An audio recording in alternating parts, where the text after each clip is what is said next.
जन्मे हैं कृष्ण कन्हैया गोकुल में बाजे बधैया हो।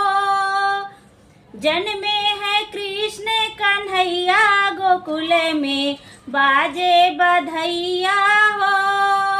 बाजे बधैया हो, बाजे बधैया, बाजे बधैया हो, बाजे बधैया।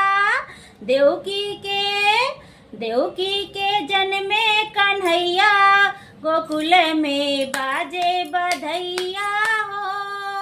देवकी के जन्मे कन्हैया गोकुल में बाजे बधैया हो।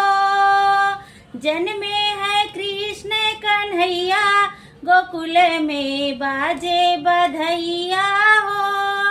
जन्मे है कृष्ण कन्हैया गोकुल में बाजे बधैया।